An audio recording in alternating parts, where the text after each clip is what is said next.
John McWhorter, hello. Welcome to the Glenn Show, John. Hey, Glenn, how are you doing this morning? Doing very well. I'm with John McWhorter of Columbia University, a linguist extraordinaire, and my conversation partner here at bloggingheads.tv. This is Glenn Loury of Brown University, and the Glenn Show at bloggingheads.tv.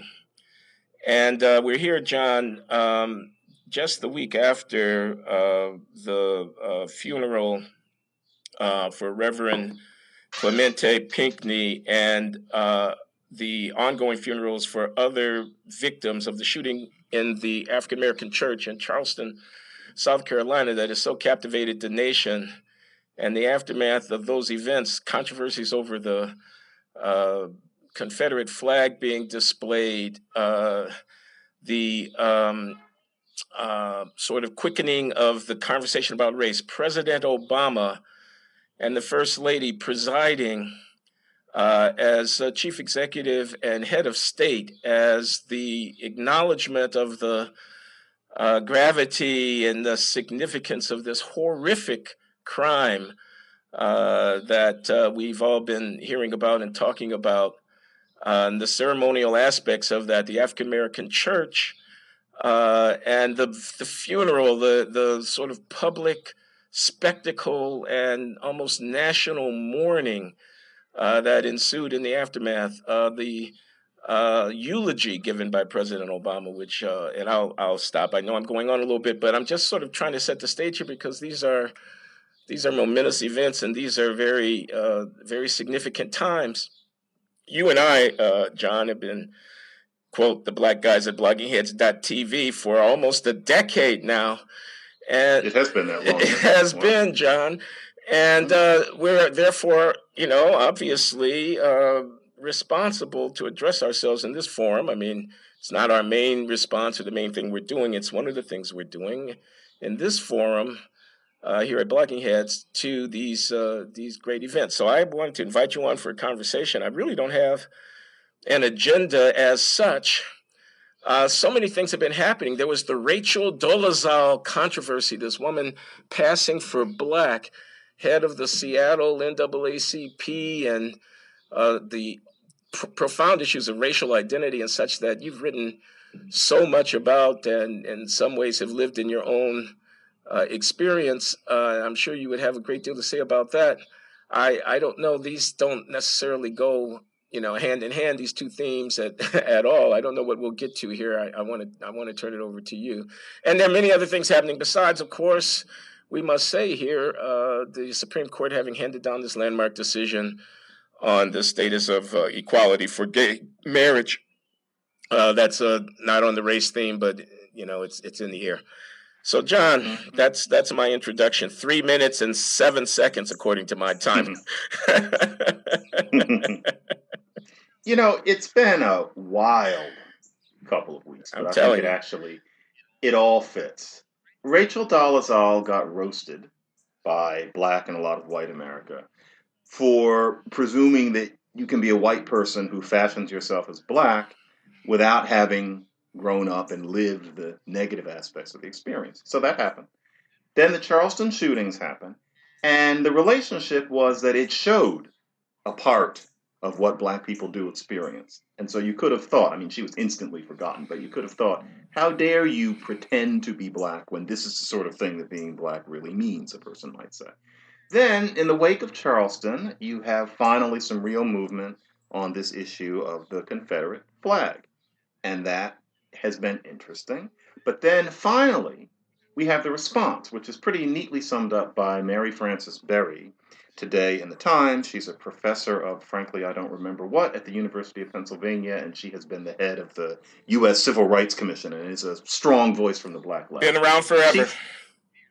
And she says that the flag is nice, but we really need to be thinking about structural racism. That's what we need the country to wake up to. So that's what the arc has been. And I can't help thinking today, well, if you're waiting for the country to wake up to structural racism, I'm not sure what that even means.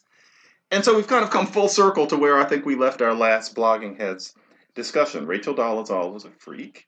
The Charleston events were hideous. They had an unexpected impact in creating some movement on the Confederate flag. But now here we are back at, well, that was just a symbol. What do we really need to do? And I'm not sure that it's really going to get done. That's how I unite all these things. Oh, I see. Well, there's a lot packed in there. I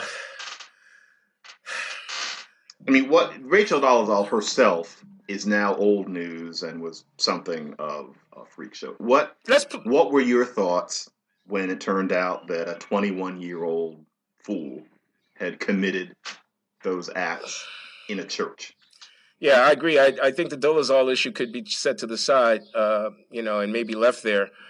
The attack, well, to be honest with you, as a Christian, or perhaps I should say a former Christian, I mean, as someone who spent years on his knees, almost literally, praising Jesus in the company of other saints, someone who knows what a Bible study is, knows what Wednesday night means in the African American church tradition, because that's when you have the convocation, the Bible study, the evening worship and whatnot, praise and worship. I mean, I can put myself in the situation of those people. I can hear the hymns that they might have been singing, and I know some of the refrains from the prayers that they were praying. Okay? Mm-hmm. I understand. So now into the midst, a stranger walks. Okay? He's a white guy. He's a young guy. He's whatever. I don't know anything about this young man except a few paragraphs I've read in the newspaper and online. But in any case, he walks into their midst. The thing I thought was he's there for an hour. Mm-hmm. Teaching Bible, arguing, interacting, and so forth and so on. I mean, he rises, renders a rant.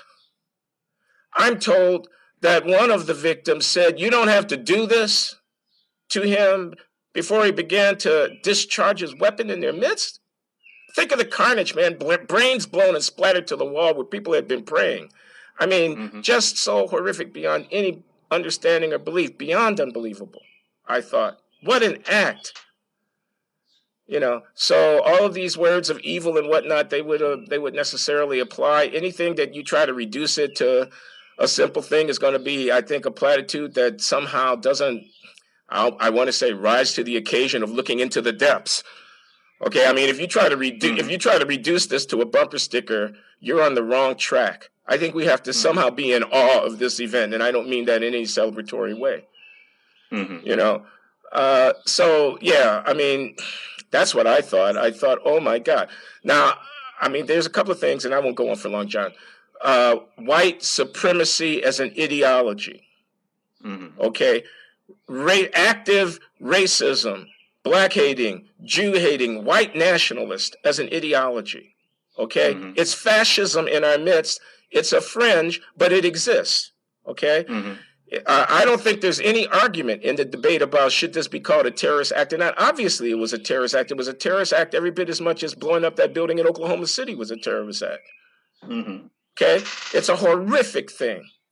And it bespeaks something about the society. And the issue about guns and so forth, blah, blah, blah. I'm not even going to go there, man. I mean, I think everything has been said about, whatever. But sure, it exemplifies the horror that comes from the free and easy availability of these horrible weapons, and the extent to which their distribution in society results in, when it's combined with some kind of destabilization and pathology, mental pathology, such as was manifested in this young man, leads to acts of this kind. They happen over and over and over again. The president's absolutely right about that. No, we're not going to do it. No, we're not going to do anything about it. I think that's pretty clear as a matter of politics, at least not in the short to intermediate term.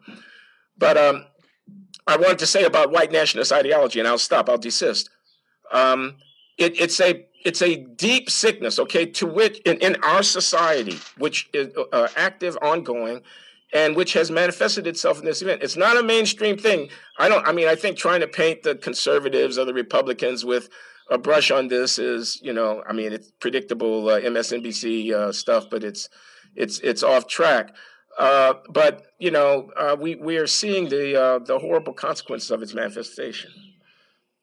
Yeah, it's interesting. I think that one reading of the Charleston event is that this is part of society, and it shows that anybody who talks about progress needs to check themselves.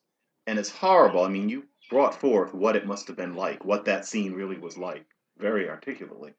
And that's what we're dealing with, what a hideous thing that was. But when I look at something like that, something I've often thought was that, of course, in 2015, we're not there yet.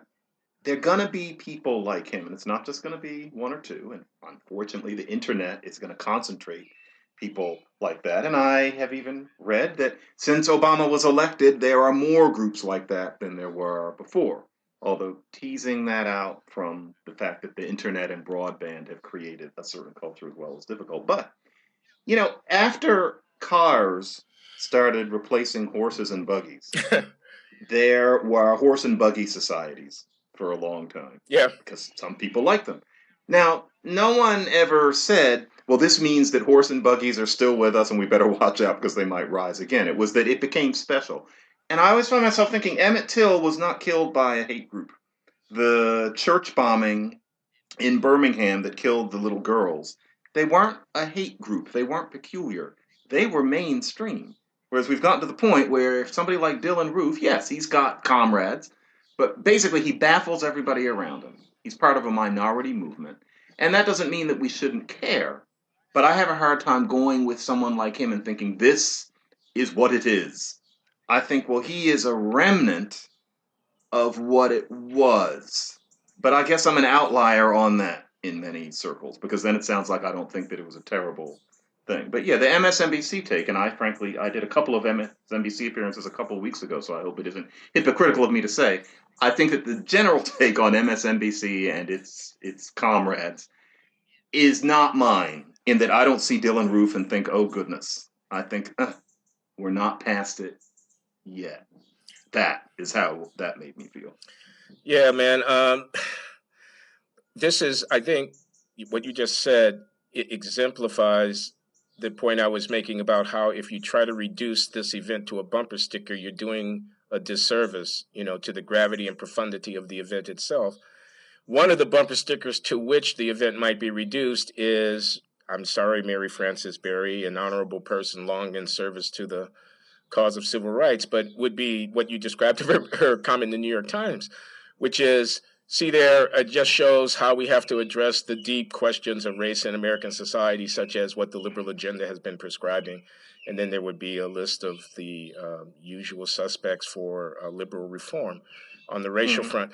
And I just think I agree with you about the fact that there's a different meaning to the extremism of the right-wing neo-Nazi today than would have been the case 50 years ago or 75 years ago in the Jim Crow South, where the forces of society in terms of legitimate authority, state and even federal level of political authority, as well as the informal social structure, was much more affirming of the racist line. Sort of thing. Yeah. And now the Confederate flag can fall as it's falling, toppling all over the South as we speak, in part because we no longer live in such a time, and those roots have been uprooted, those deep roots of white supremacy. Wait a minute, I think we're onto something here, John. I think the deep roots of white supremacy have been uprooted, and therefore even white supremacist acts don't have the same meaning, the same resonance, do not necessarily sound the same alarm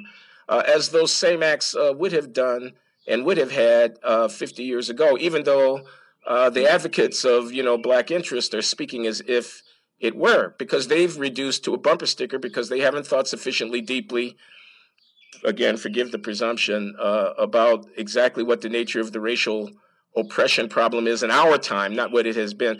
Likening this unto slavery, the long history of African American suffering. Black people have never been safe anywhere. Come on, that's got to be superficial historiography, no? Definitely.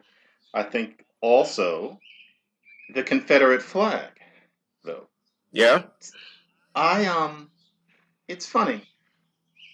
I've never written this in so many words, but I'm gonna say it here. And I didn't grow up in the South, and so maybe I would feel differently. But the flag has always struck me as a low priority. I understand what people's problems with it are, and I understand that symbols matter.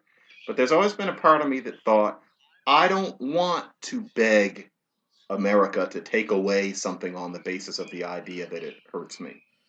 I understand that maybe for some people the idea is that this flag seems to uphold things that we've gotten past. But for many people, the idea is that it's hurtful. And I don't want to say I'm hurt. I want to say you're not letting me do something that I should be able to do. And I guess there's a where do you draw the line. I don't want somebody yelling nigger at me all the time. But the fact is that I was born in 1965 in the North and nobody ever has. But with the flag, I've always thought, can't we wait later for that? I'd just like there to be some other things that we accomplished before we said, pull that thing down because it stands for something that I find hurtful. Am I being too hard-hearted on that? No, I don't. I think I hear you, and I really admire your honesty about that, because that's a dangerous and somewhat heretical feeling that you have. But I would say, but it's entirely a piece with my feeling, though mine is just a little bit different. I mean, what strikes me is the power of this claim that I'm hurt. It's very, very powerful. So the flag, there was a war. The South lost. What was the war about? Okay, it was about slavery. I mean, it was about, in the first instance, can you secede from the Union? Okay? Right, technically. The U.S. government, the federal government, the Constitution of 1787 is a compact amongst sovereign states. They created the federal government, and it wasn't clear until the aftermath of the Civil War whether or not a sovereign state could secede. So the flag is a symbol of the rebel cause against the federal government and of this assertion of the ultimate sovereignty of the states. Now, what strikes me as interesting is that offense, okay, that is the offense against the civic norm that the federal government is sacrosanct and that the states can't secede, is not enough to get the flag taken down. But the hurt feelings of a substantial minority of the population who have suffered historical victimization under the cause for which that flag flew can. That strikes me as interesting. It's a statement about what holds the United States together. And what holds the United States together in a way is that there is a problem about race. That's one of the things is that what you're saying? Yeah, exactly. I'm saying amongst the civic norms, what they'll teach you in the civics class is the Constitution says Article 1, Article 2, Article 3, blah, blah, blah. Okay? But then amongst the glue that's holding the thing together are another set of norms that are informal and not especially explicit or codified, but that are this common affirmation of what the history has been and what it means. And the suffering of Black people is a part of that. So that now when it comes to deciding what belongs in a museum and what belongs on the state capitol, the sentiment that the South had a noble cause when it rebelled against the Union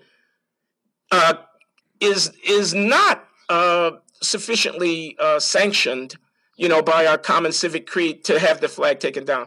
But the sentiment that the South was on the wrong side of the struggle against slavery, and here we are 150 years after the fact, can when sufficiently catalyzed by the horrific events in Charleston, South Carolina, can produce the kind of change. It just really strikes me as very interesting about what our civic creed, what's the unspoken belief system that holds us all together.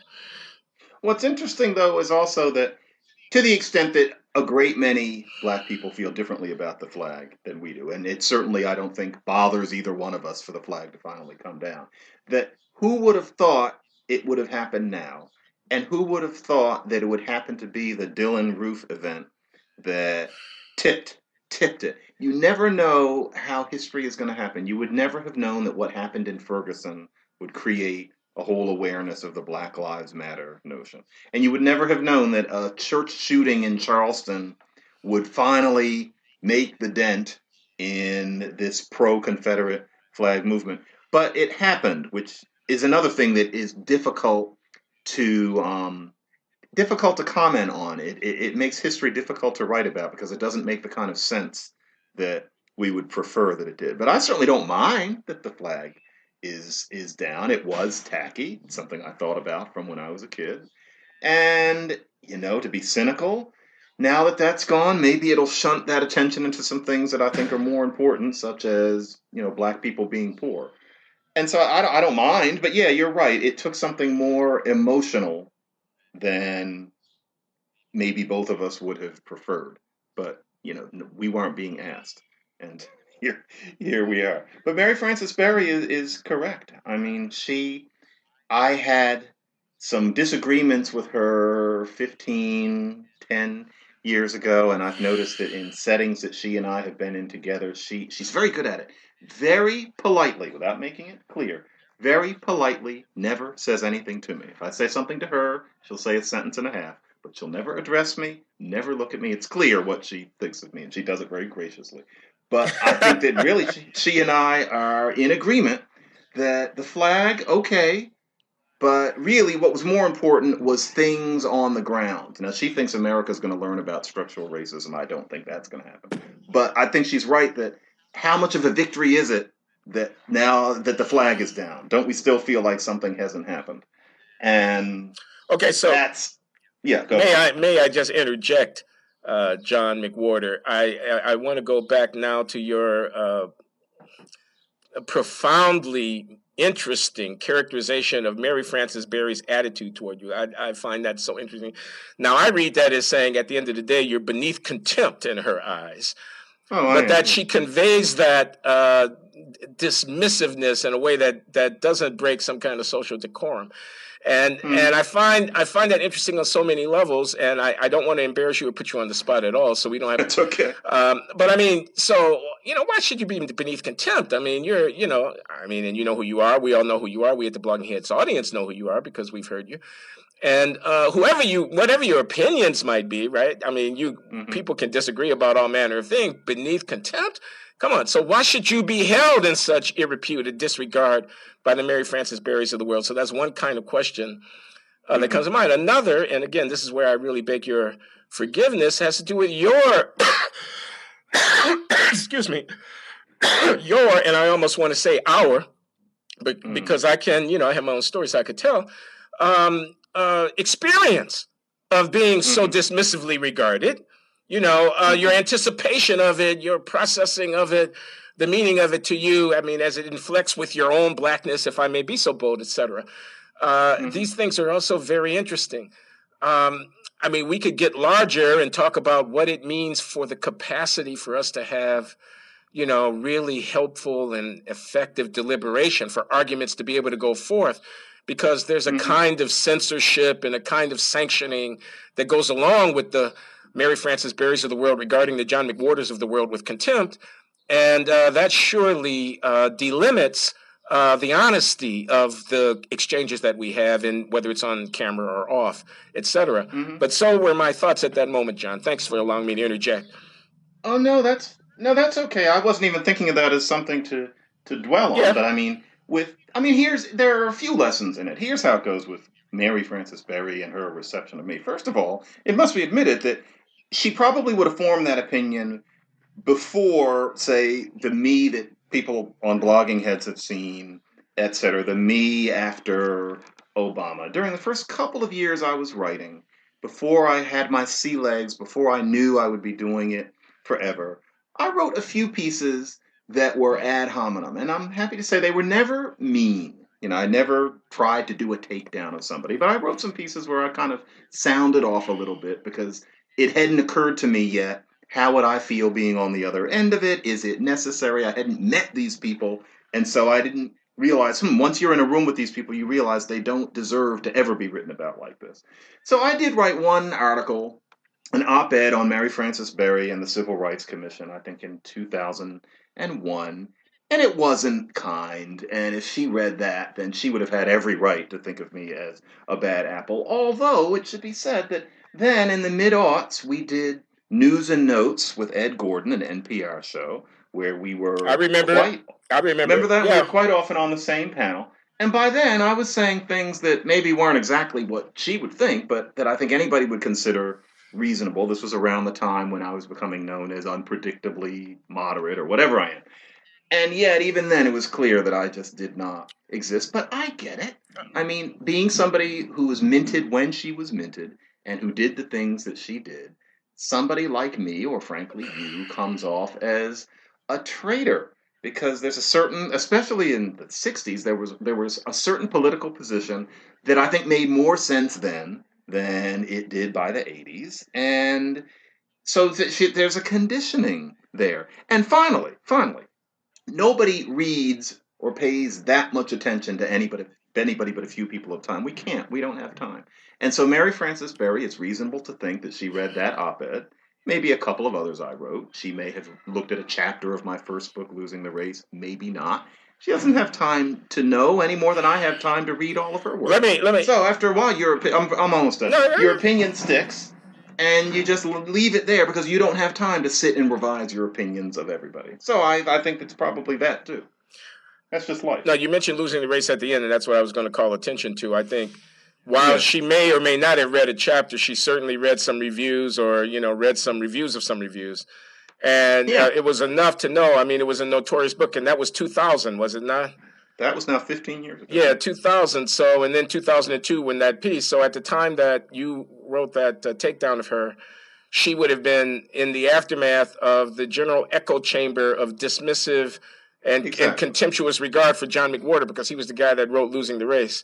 And then here he comes with that. Right. Yeah. So anyway, but you reveal. Yeah. So I don't hold it against her at all. That's just the way things go. I think you reveal a lot of sophistication and kind of humanity in the way in which you sort of criticize yourself, saying that John McWhorter of 2002, who wasn't yet so seasoned and didn't place himself empathetically in the position of being on the butt end of some kind of dismissive public criticism, would not. He wrote in a way that the John McWhorter of 2015 would never have written. In the early days, yeah, I mean, you did some of that, if I may, and you felt differently later. Some of the Jesse Jackson, Al Sharpton sorts of, especially Jesse Jackson. It's easy to do it at first because you're in a kind of a happy warrior mode. But then, I mean, frankly, for me, it was just stand in a room with the person. And suddenly you realize that just doesn't match. It isn't necessary. There's no reason for almost anybody to ever be written about that way. Glenn, you'll like this. This is hot off the presses. I did MSNBC 2 weeks ago. And I actually met Al Sharpton. He saw me, and he asked for me to be brought back to his office. And he and I had been in the same room a few times, but we'd never actually spoken. And I talked to him for about a half hour. You talked to Al Sharpton for a half hour, John? Yeah. Come on. And, I'm happy to say that I have never written a piece where I tore down his character, etc. I've said some critical things, but I've always thought I am not going to, come out, red in tooth and claw. And, he's a nice person. He has good intentions. He's not getting rich. And it's not just that he charmed me. Oh, John, please. Don't worry. He's nice. And he's just trying his best. Tell me when I can speak, okay? It's all yours. I just wanted to say, this person we've talked about, I met him. No, that's cool. He's nice. That's cool. He's nice. Come on, that's classic. Have you ever I've never met Al Sharpton. No, I've never met Al Sharpton, okay? I don't even know how to respond. Okay. First of all, I have had similar experiences to the one that you would describe with Mary Frances Berry, and I have grown in my character, my criticism. That's absolutely true. I'm writing a memoir. I'm going to be talking all about it. I just want to presage to anybody who might hear this conversation. I'm writing a memoir. I'm going to be talking all about it. I'm not going to give it up here. I didn't know you had met her, but I guess you must have. Yeah. Mary Frances Berry? Yeah, you must have. Oh, man, I met her many, many times. Yeah, Mary Frances, this goes all the way back. I mean, this goes back to the, to the 80s, maybe even to the 70s. She's been around forever. Mm-hmm. No. I was going to say, and by the way, she was a big antagonist of Abigail Thernstrom, our mutual friend, and that's kind of another dimension of my angle. I got caught in a little of that too. Yeah, but let's get to the Sharpton thing. So first of all, yes, I had my thing with Jesse Jackson because Al Sharpton didn't exist, or he existed only as a buffoon in the years when I was writing about this kind of stuff as an iconoclast. And I had my run-ins with Jesse Jackson, going over to West Bank and embracing Yasser Arafat and all this kind of stuff. And I took him down, and I regretted having taken him down in those ways in certain organs that I was writing for at that time, like Commentary Magazine and so forth and so on. Then I had my reconciliation with Jesse Jackson, and that's all good. But I just have to say, man, it. Jesse Jackson has a great deal more respect and regard in my esteem than Al Sharpton. I mean, Al Sharpton, okay, and I really think it says... He really sets you off. Yeah. Well, I think it says something about the poverty of this transition that the civil rights movement is making from, the era of the old school, and I think you'd have to include Jesse Jackson at the tail end of the old school, to what the 21st century will bring. No, I don't have any respect. I mean, no, I'm not going to say that. Al Sharpton has transformed himself, and it has been an impressive feat to behold. The way in which he's taken the National Action Network and made this platform, the way in which he's negotiated his celebrity, you could call it ambulance chasing, his mobile racial recovery unit operation, the way he's manipulated the press, the way he's insinuated himself into the consuls of the highest consuls of state in this country. Now, when an African-American got elected president, somebody was going to end up being that point person to the black community. Al Sharpton is the person who has, if you will, usurped that role. It's Shakespeare-esque, okay? And it's Richard III. I mean, it's, I'm not kidding, okay? I mean, metaphorically speaking, all right?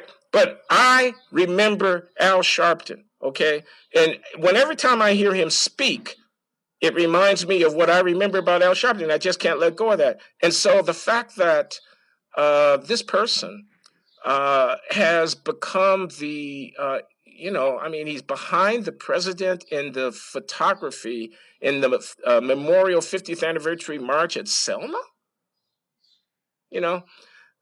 and he's this ever-present media personality who people like John McWhorter are happy to report is quote nice, close quote. So I'm just kind of speechless, even though it took me 5 minutes to say I'm speechless. Oh, that's funny.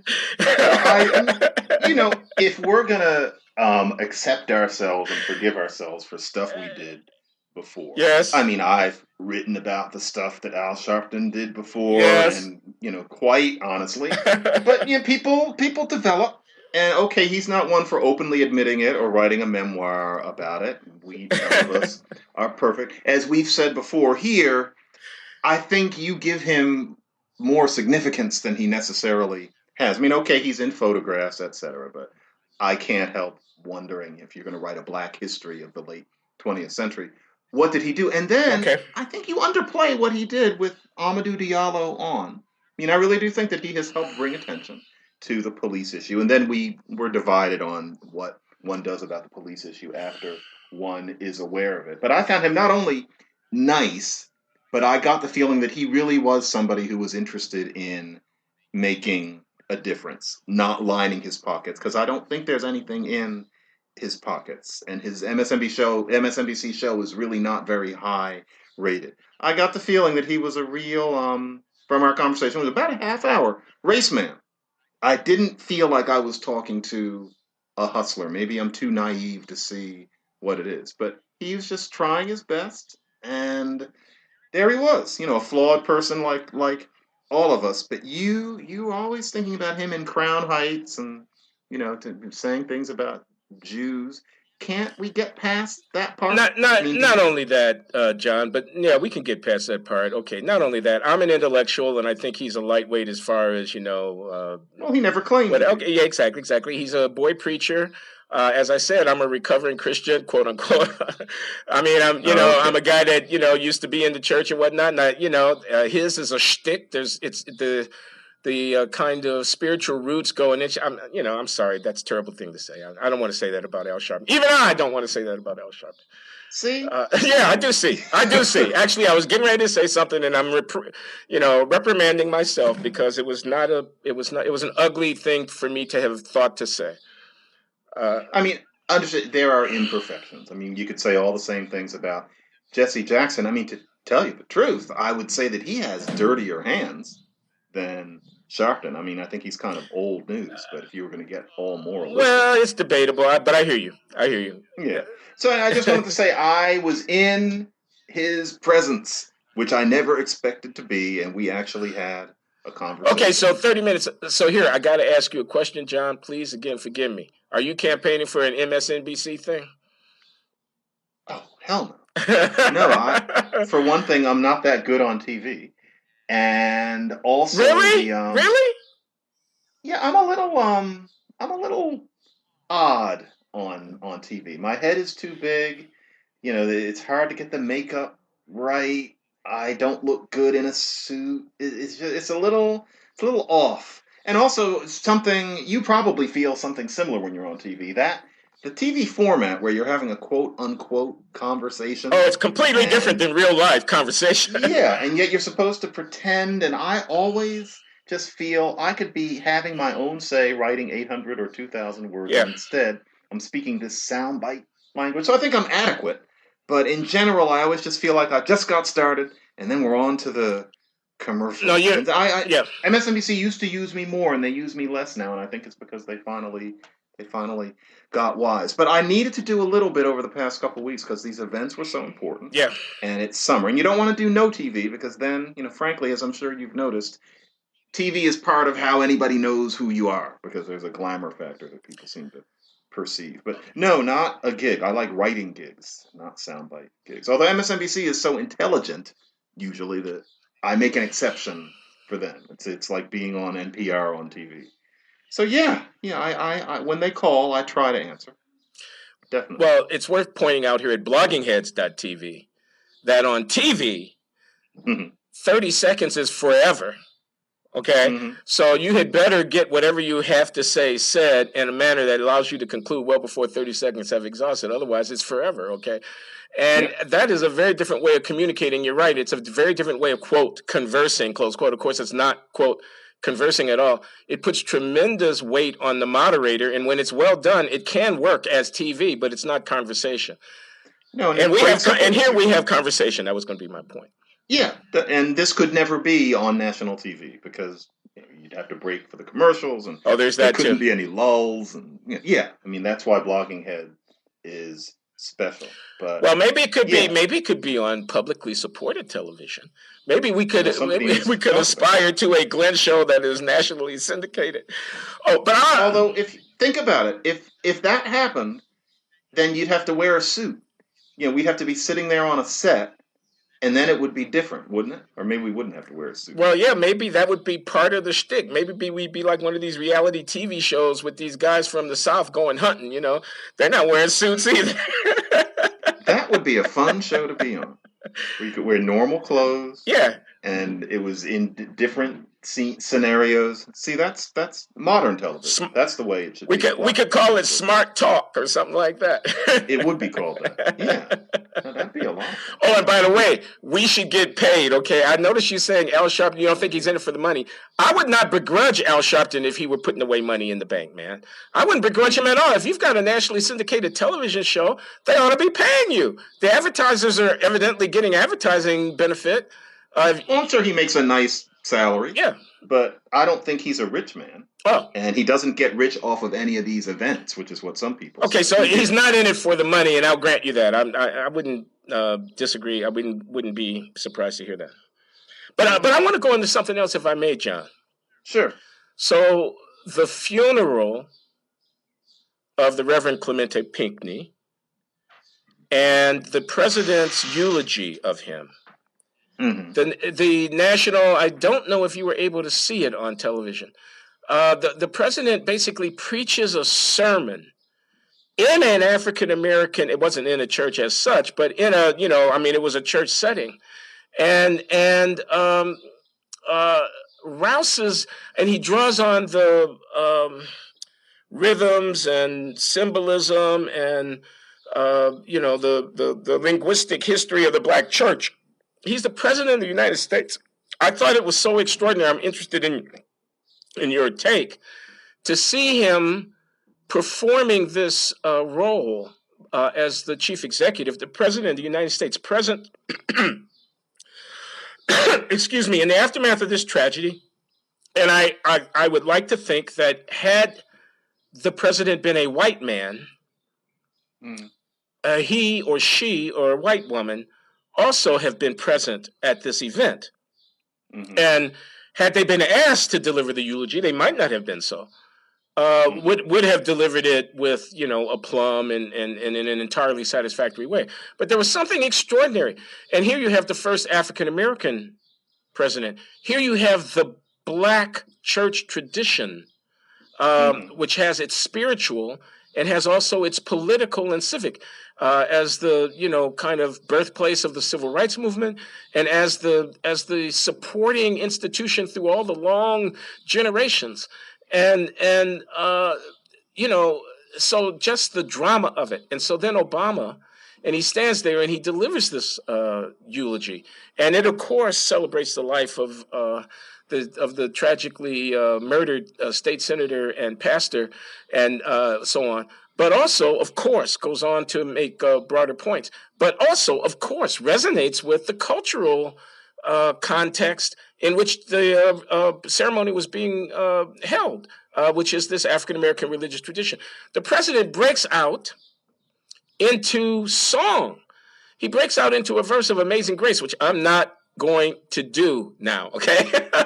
But I mean, and I think it's a very sort of profound moment in American political and cultural history that bears, study and reflection, and I offer that up for your consideration. It was perfectly articulate, and I don't mean that in the bad old way when we're talking about an educated black man. It was perfectly articulate for modern America. He was the perfect person to be there and to say those words, the perfect person to be able to even dare to break out into song, because it says something about the modern American essence, which is that no, we're not past racism, but there's an extent to which there's been a browning of the culture. Nobody wrote about this more articulately than Leon Winter, Winter spelled with a Y instead of an I, in a book called American Skin in the early aughts that kind of didn't succeed because 9/11 had happened and then Leon Winter passed on. But very good book about what America has become in a cultural way. And America is all about vernacular. And a lot of black culture is vernacular. White culture has vernacular. The whole Willie Nelson feel of things, you might call it. I pick him at random. But here is a president who can summon the vernacular in a spontaneous and articulate and heartfelt way. Notice Bill Clinton could have done the same thing, but he's Southern, and he's quote-unquote the first black president. Mitt Romney or John Edwards could not have pulled that off. Hillary Clinton, when she's called upon to do something along these lines when she becomes president, yes, you heard it from me first, that will never work as well for her because she just doesn't have that in her. And Obama and the singing, to be honest, I haven't played that clip for myself because I can just imagine. But the fact that he could even venture it is something that comes from his rootedness in the black church tradition, which would be very difficult for a president of a different ethnicity to pull off. He really was, in that setting, a national spokesman in a way that many other people could not be, and that he would not have been as recently as 30 years ago. We're a very different place than we used to be. That is my take on what he did. He's becoming freer to do it now that he's in his second term. Brilliant, John. Just so brilliant, man. There's so much in there. Vernaculars, okay, and the bringing of the vernacular into the center place of the civic life, which the president does. A black president brings the black vernacular. The likening of the vernacular of the African American, ethos and whatnot with the other vernaculars, like the, country music and the Southern thing and whatnot. There's just an awful lot there, and it resonates because it makes you see. I think what you said, at least to my mind, makes me see. So I have a white supremacist who feels that, quote, the niggers are getting everything, close quote. Mm-hmm. Okay. The blacks are taking over. And what's he objecting to? And I mean, we have this broadly in the reactionary political culture. A first family of African Americans, Michelle Obama, the first lady of the first family, okay, who are African American. Okay. Mm-hmm. And so the weighty public image, presidency, White House, U.S. government, state on a hill, city on a hill, shining beacon, God-given, whatever, vested for this time in the person of, et cetera, the occupants of the White House and all of that, presiding over the funerals of the fallen in battle and et cetera, negotiating the country's interests with foreign representing, et cetera, okay? So reaction against that, because that vernacular, if you'll let me stretch the meaning of the word a bit, has been, married to, has been put side by side with, these sacred civic symbols that all the country have to, quote, worship, close quote. Mm-hmm. So a reaction against that, which might manifest itself in white supremacist ideology, which might, to the demented and irrational mind, manifest itself again in terrorist act. Mm-hmm. Okay? So, I just think, the observation that you were making about the easy carriage of the African-American, and it made me think about Jeremiah Wright, too. I'm sorry, I'm jumping a bit, and I'll conclude. But I know what you mean. It's the same point, okay? The point is, so Jeremiah Wright says, God damn America, okay? But it's the African-American church vernacular. After all, Michelle Obama and Barack Obama, and then ultimately their children, sat in the pews of that church. Mm-hmm. So that was representative from the South Side of Chicago, from a certain point of view, Jeremiah Wright, et cetera, of a certain dimension of the African-American cultural and, if you again allow me to stretch the meaning of the word, vernacular experience. Mm-hmm. And yet, when it got married in an undisciplined way in the person of Jeremiah Wright to critique about matters of state and power, it was an embarrassment and an obstacle and an impediment, and Barack had to disassociate himself from it. Mm-hmm. That's true. Although, what's interesting is that you have to always wonder, I hate to say this, but how authentic the president's rootedness in this kind of thing is. Oh, you raised the deep question. I mean, this is a tough one, and I mean, we'll never know. We don't know him, but he wasn't raised in this at all. And in terms of his history, we know that even by the time he was in his early 20s, he was not that. He was kind of an interesting mutt. Even the black speech patterns, I think about it, he didn't grow up with those. He learned them later, and after the age when most people are good at learning new ways to talk. And the black church, he had to be told. He had to be told when he was being a politician in Chicago that if you're really going to make your way into the black community, you have to belong to a church. So he didn't belong to one already. He didn't join one as soon as he hit the city. He had to be told. And now here he is, and he seems to be a man in full as far as this goes. Oh, John. But it's interesting. He's a very, I don't want to call him fake, but he's a very good performer. I don't know if I've ever known anybody who came into this sort of thing so late and does it so convincingly. That's so interesting, man, what you're saying. No, I do know. I know what you're saying, and it's coming from you, a man who, if I, again, may, and cut me off if I, who thinks about, the fact of his own self-presentation, his racial identity, and the ways in which people will react to it. That's all I'm saying. Yeah. Who might look white or sort of white and sound white or sort of white. Doesn't talk the right way. Et cetera, and then wonders how people will receive him and understands the problem. Understands the problem that a Barack Obama, having been raised in Hawaii and Indonesia and whatnot, by white people, would face when he has to make a transition at a certain point in his life. He's written about this in Dreams of My Father. But it's artifice. We have to assume it's all artifice. I don't mean that in the technical sense of the term. Exactly. I don't mean insincerity. I'm not going to the heart of the man. I'm saying exactly a mask, a face has to be made. A way of being has to be fashioned. It's got to be practiced. You can see him standing in front of the mirror. John, we should write the novel, John. We can see him standing. Somebody already is. Yeah, we can see him standing in front of the mirror practicing. Okay, so and it just resonates in my mind so deeply because what does it mean for a people? I speak now of Black Americans, 30, 40 million strong, to have the embodiment of their generational hopes personified by a person who must adopt artifice and manufacture in order to present himself as being of them.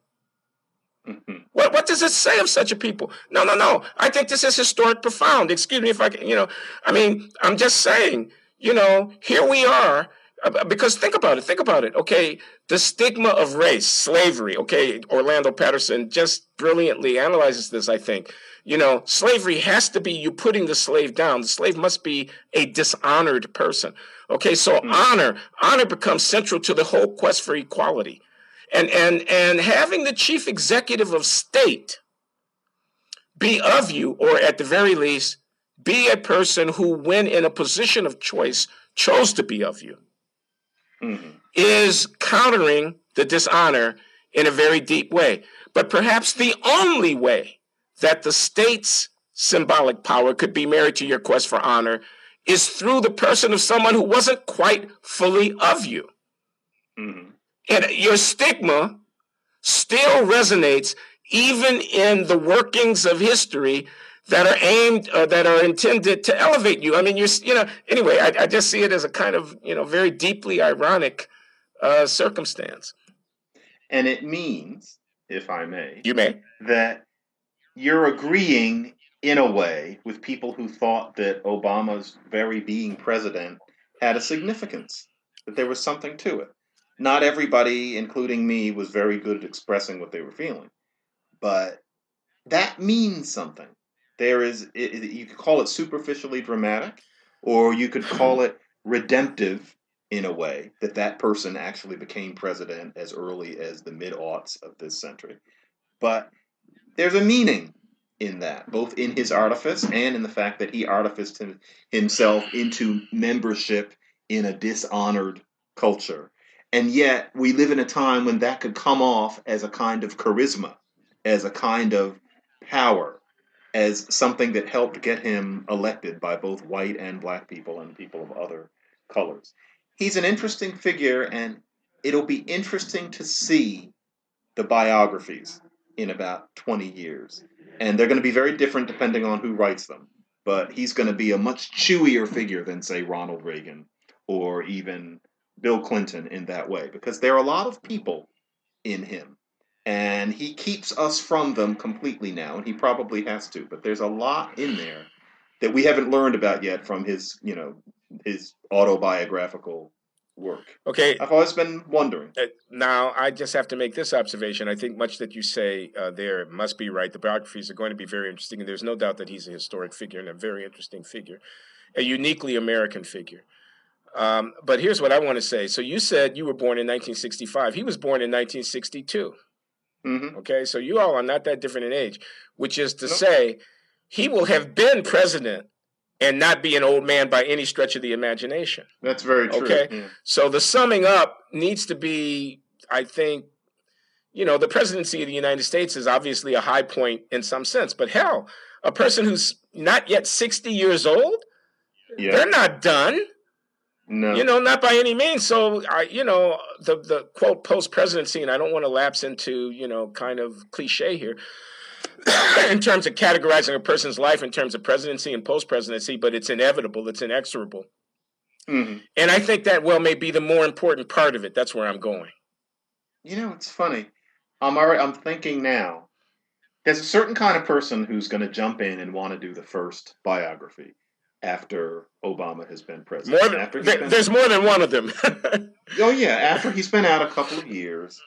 It would be, for example, Ta-Nehisi Coates, after he's been doing what he's doing for a while, will want to do something else. The perfect project would be for him to do the first big deal bio of Obama. Or, Jelani Cobb. Oh, please. We'll all have to read these books. Oh, God, you're burdening me already. I think they'll be magnificent works, but they're going to come from a certain perspective, and then they're going to be the hit pieces. They're going to be, I hate to say this, white guys in bow ties who are going to write these nasty, pieces about him. I would be more interested in a way in the pieces that are going to come from a middle. Although I'm not sure who those people would be, and I don't think it would be you, and it wouldn't be me. No, it'll be real historians. Okay, so people who actually have PhDs in history. It'll be interesting to see what comes out and what is discovered. But we're going to see some interesting books. You wouldn't do it, would you? Oh, come on. No, I wouldn't. I don't know. I don't want to say what I would or wouldn't do. No, I'm not. I mean, I'm on record with a piece. It's just a little piece. People can get it at my webpage. Obama is no king. But that's more of a reflection about his elevation to the office of presidency and how I didn't want blacks to over invest in that as some kind of historic transition for, quote, our people. It's not in any way an assessment of Obama. That's a big, big, big, big, big project. I've been in my byway conversations with Randall Kennedy, whom I've begged to come on Blogging Heads, but he won't do it. But we have hours long conversations on the telephone. We talk about books and articles and ideas and things. And Kennedy, and he's written a book about Obama's presidency, and he's got another one in the works. It's a collection of his essays, but a central animating force in the book is the meaning of Obama's ascendancy. And I just disagree with my good friend and colleague and someone whom I admire greatly, Randall Kennedy, a profound, commentator on American legal and political culture and race, and somebody I think who anything he says should be taken seriously. But I just, our time has come. Obama, you take the photograph. What did Bill Cosby said? I think it was Bill Cosby. He took his parents' photograph into the voting booth with him when he cast his ballot for Obama, his deceased parents.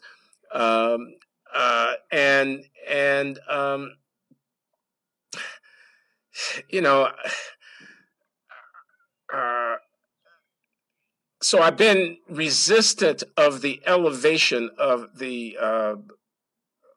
mixed race, father a Kenyan, man who, with a very interesting life and tremendous talents and dedication and skill, succeeds in getting himself elected president of the United States as representative of something transformative in the experience of African Americans. I resisted that idea.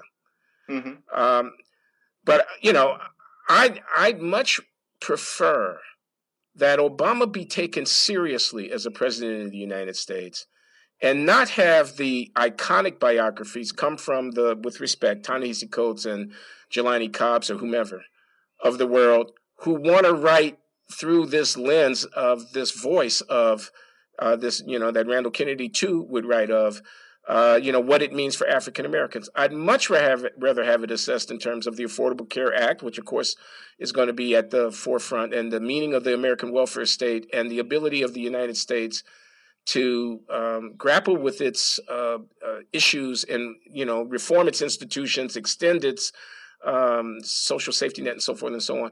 Much rather have it viewed in terms, and it may end up being negative, of the conduct of this problem of the post-Cold War negotiation of American power and definition of American role and so forth. I don't know that he's going to be judged very highly there, but in any case, much rather in terms of the transformation of American government, his use of executive authority, his shaping, of the departments and of the kind of structures that'll go on, much rather in terms of his redefinition of the Democratic Party. If the Obama coalition, which is youth and women and so forth and so on, can it be preserved and whatnot? Or again, it could be negative. It could be that he ends up being viewed as having really devastated the Democratic Party as an institution. The losses of both houses of Congress, the disalienation, et cetera, et cetera. I don't know. I don't mean to speak out of school here. I'm just saying, please assess him as a president of the United States. Okay. Well, it sounds like you want that in the same way as you want people to be upset about the Confederate flag for political reasons, right, rather than cultural reasons. And that book will be written. That book will be written by very reasonable people. I suspect that it'll come out saying that Obama was only okay, and then there will be certain responses saying that there's discrimination, right, inherent in that evaluation. Right. The debate will go on. But Glenn, I actually have to go write a piece. You go. I promised to get written today. No problem. We've been talking for an hour. It's good talk. Yeah, this was a good one, and we should talk again in 2 or 3 weeks. I'm going to a conference in Japan in a couple days. But once I'm back, let's reunite. I'll be holding my breath until you come back, John. The Glenn Show won't be the same without you, but we'll go on somehow. Well, have fun while I'm gone.